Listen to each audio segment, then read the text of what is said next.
Hi, welcome to the Black TV Show podcast. I'm your host, Miriam. Welcome back to episode 20. Today is the Cosby Show season 1, episode 20, Back to the Track, Jack. When I hear that, I am like thinking of the song like The Cat Came Back the very next day. I think that song is from Fred Penner. That's one of my childhood songs that I'd always go to. So this episode aired February 28th, 1985. We start off with the 4 kids playing a board game, and Denise asked, it's like a trivia game. I remember playing a game similar to this when I was a kid. I was trying to remember what the name of it was, but it slipped my mind, so I don't know. And so Denise asked Rudy a question. Who said I have not yet began to fight? And Rudy was like, it's Papa Smurf, from the Smurfs. And I was checking, like, when did the Smurfs, like, appear, like, was created? And apparently it was created in 1958. So that's a long time. But of course that is wrong. And Theo mentions that, every time she answers a question, she says Papa Smurf, which is always wrong.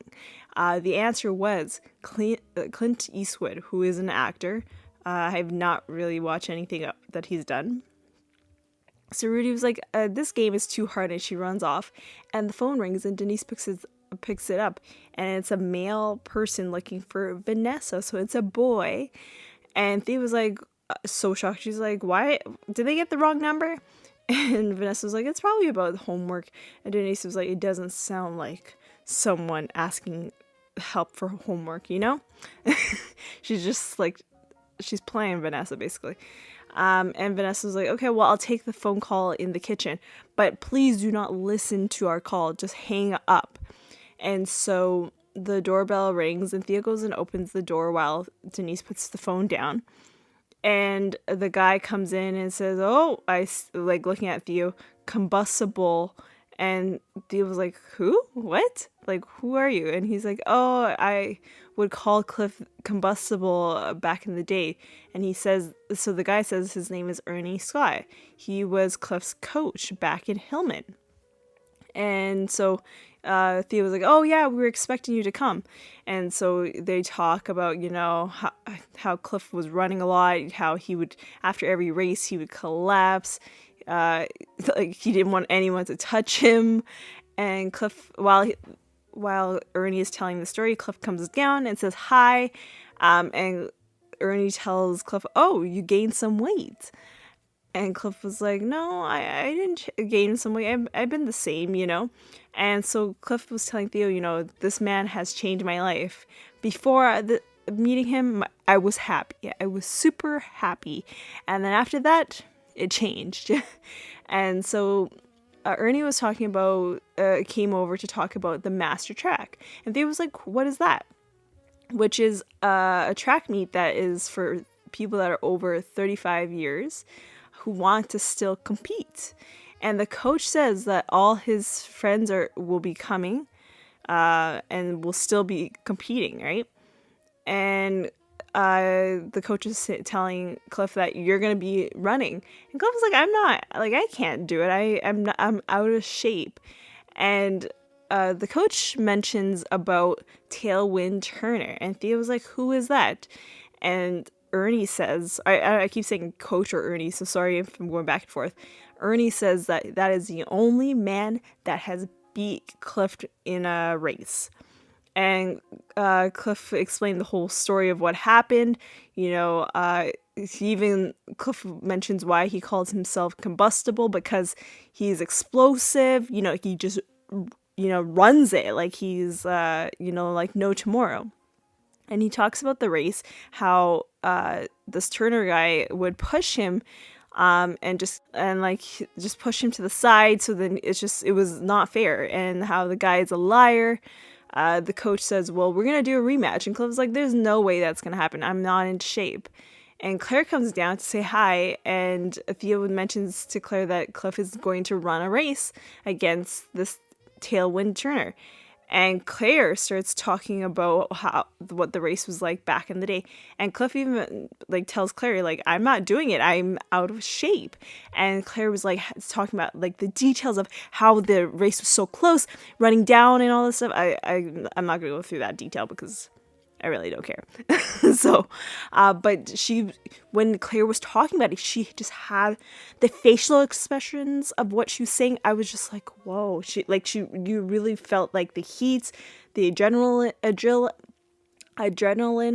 going up, when you're like looking at something that like a race and you're like, oh my god, is he gonna make it? Is he gonna be the winner and all that stuff? So the way she explained it, I was just like, damn, girl.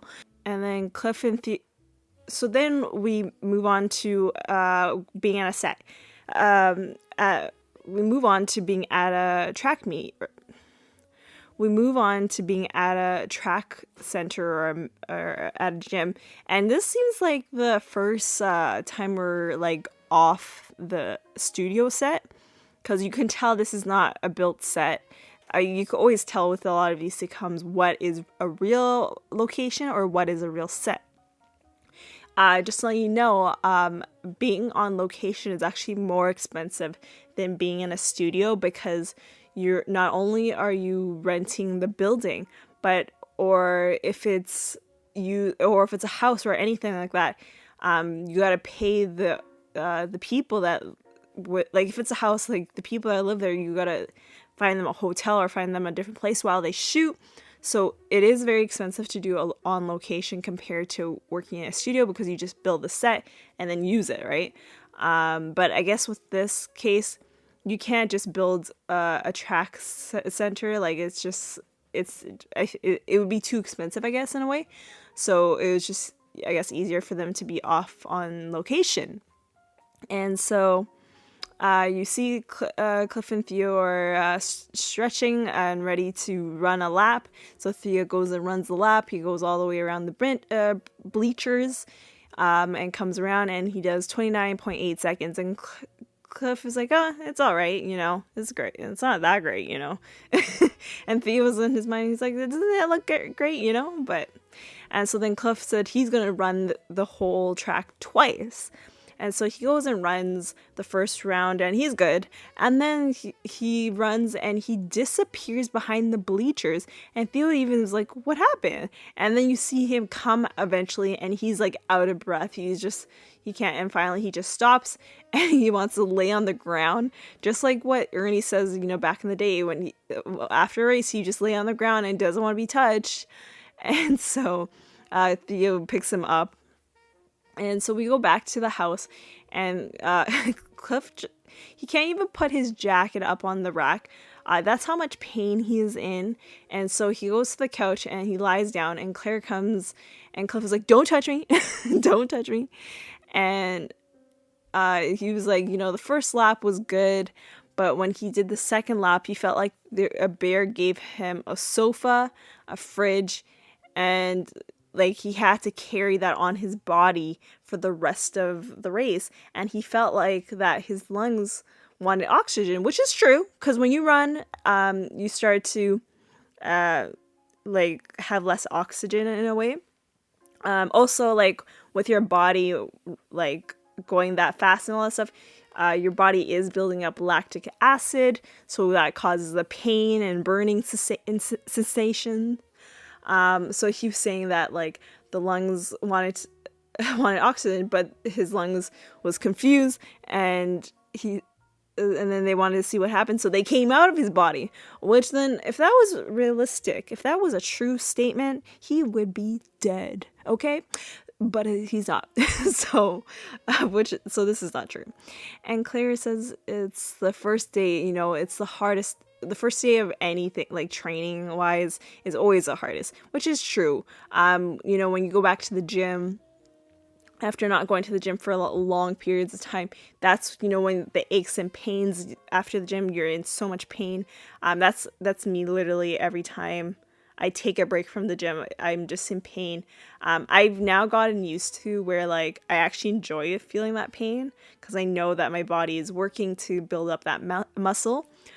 Which is all I always want, And so she's telling him like after the first date you'll be fine, and he's like, no, I don't want to embarrass myself. I'm not doing it. And Claire was like, okay, fine. And so she's about to leave, and Cliff was like, can you bring the shower downstairs? And she was like, whatever, because that's unrealistic. But I've been in situations where I'm in that much pain that I'm just like, I really don't want to go in the shower. I can't, like, someone just throw some water at me, and that would be great. And so the phone rings, and Cliff picks it up, and it's Colonel Sander Turner, which is the I forgot what his name is. Tailwind Turner. Cliff, when he first picks up the phone, he's like, hi, it's Dr. Huxtable. Who are you? And Colonel says Sanford Turner, and also known as Tailwind. And Cliff changes, oh, what's up? He like really brings up the voice. And so Cliff starts trash talking Turner, telling Turner, Turner's saying, I'll send you a car to take you to the race. And Cliff is like, no need. You can keep the car, because then once the race is over, they're gonna need to take you to the cemetery. Woo, boo. I don't know. I'm trying to be like at a senior hall show, woo. I can't do it. But yeah, it was just like, damn, like that gist. And so Cliff gets up after that phone call. He is full of energy. That conversation really brought energy to him, and he was ready. Basically, he's ready to race this dude, And he goes to a box from the closet, and he gets his old running shoes. And I was like looking to myself, and I was like, I could never like re-wear my runners from a long time ago, because I tend to ruin my runners really easily. Like the last pair I had, I only had it for, I swear, 9 months, and it ripped on the back. Not saying it's bad quality because it's Nike, but I think the last time my shoes lasted a very long time was my Jordans, which is also Nike, but I haven't gone back to wearing Jordans because they're not great for, the ones that I like, they're not good for working out at the gym, so I would never keep my old runners and rewear them, And so we finish Act 1 and we go into Act 2, and we're back at the track, and the coach is with him, and he's training him and Theo, and then there's his 3 other guys. So clearly this is going to be a relay race.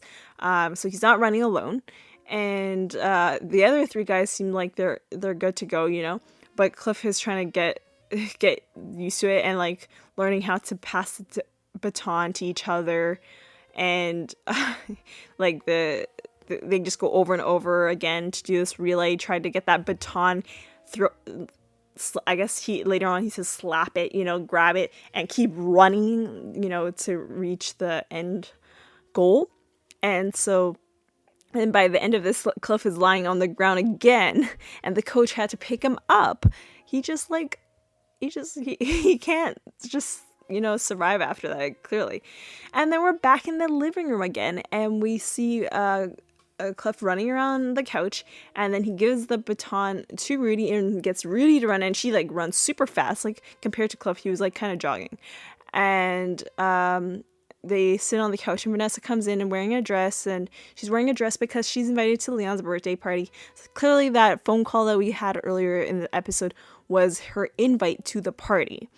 And Vanessa was like, I'm sorry that I'm going to miss your race. And so Vanessa wants to talk to Cliff privately about boys without Rudy being there. And so Rudy was like, okay, fine. Excuse me.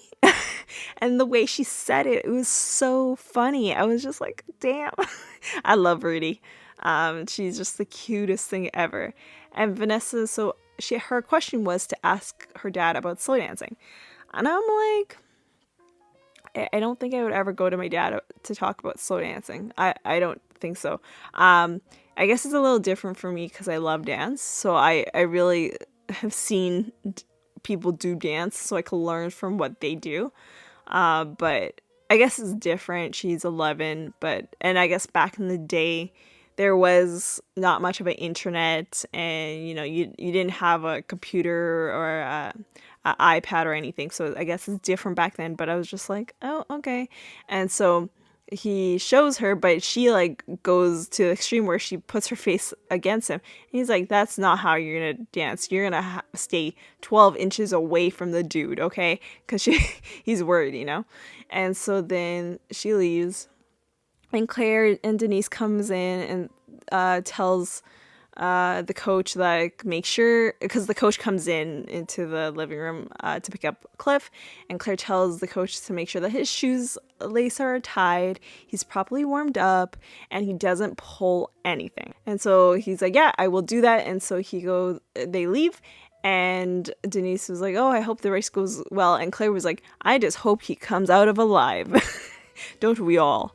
And so we're back at the track. I think this is a different track because it's like a stadium. It's like where there's stadium seats. Not sure where they filmed this. I should have looked that up, but it's definitely not on a set. This is on location. This is probably now that I'm thinking about it, this must be an expensive episode. You really have to think about it. When they're not in the studio, they have to rent out these places, and a huge track like that is super expensive to rent out. So it's just, and then the amount of extras that they had in this episode, that you saw so many people on the main track, and then you saw people sitting in the stands. The amount of money that they had to pay to put those extras, I don't know. This is I would say this is an expensive episode. I would say so, but that's probably why some of the other episodes that we had earlier this season was just the family at home, because it seemed like this season had mostly them at home, which is very rare for a lot of shows, where you might have that one episode where it's just the main cast. So it's, I don't know, I can just tell you that this episode looks expensive.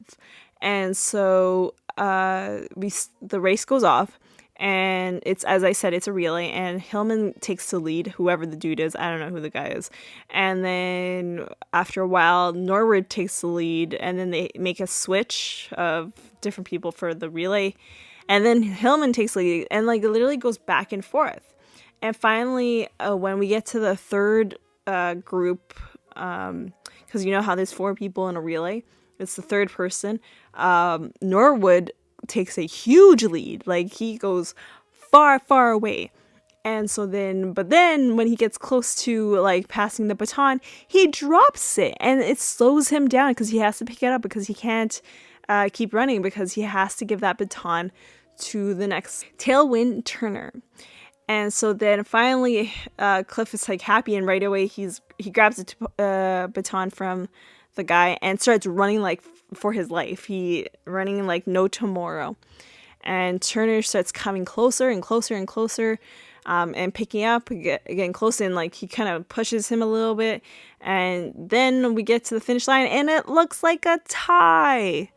Not so good. Not so good news. For Cliff, he was hoping it would be a win for him, but it was a tie. So he goes and says, waves at his family, gives Claire a kiss, and we're back at the home. It's the nighttime, and they're in the bedroom, and Cliff is just staring at the wall, because I guess he could not move. And Claire says, even though they said it was a tie, it was not a tie in her mind. And Cliff says, I feel like the workouts for the training for this race helped me. It feels like my stomach is much flatter than usual. And then Claire tells Cliff, why don't you turn off the lights, and he's like, I would, but I'm stiff and I can't move my legs. And they both laugh like crazy. And I feel like when you're in that much pain, like, why would you want to laugh? I feel like laughing actually makes you more pain. It makes the pain, it's more painful. I feel like when you're in that kind of pain, laughing within your systems, your muscles, it's a pain. I've had that feeling before. And we end the episode right there. So we had a few guest stars, but I'm not going to go through the whole list. But we have Al Freeman Jr., He was the one who played Coach Ernie Scott. He was actually in the miniseries King, which is about Martin Luther King. Roots, The Next Generation with the late great Cicely Tyson, Malcolm X, and Down in the Delta. He has passed away, unfortunately, but he did such a good job in this episode. And then we have Josh Breath. I don't know how to say his last name, but he's an actual athlete. He was the one who played the Tailwind Turner. He's an actual athlete. He has done racing and running. He has done a bunch of races. He's actually won Olympic gold medals. And then in this episode, he actually coached Bill Cosby. For this episode, he trained him. So he was not only in the show, but he also helped train Bill Cosby. So some fun facts right there. So I feel like the lesson for this episode is if you practice or train for what you want, you will reach your goal. And that's what Cliff did. He trained to try to do that race because he knew that his body was out of shape. And so he did it. And he reached his goal. Not really, actually, in this episode, he didn't really reach his goal. But he proved himself that he was able to be as good as his competitor. So that's the lesson for this episode. And the question I have for you guys is, have you ever tried an activity that you did when you were younger now when you're older, when you're older, it's a bit harder than what it was when you're younger. So let me know on Twitter or even Instagram using the hashtag back to the track at Black TV Shows Pod. The next episode is episode 21, The Younger Woman, which I really love. It's funny. So y'all will be enjoying that. I will see you guys all on the next one.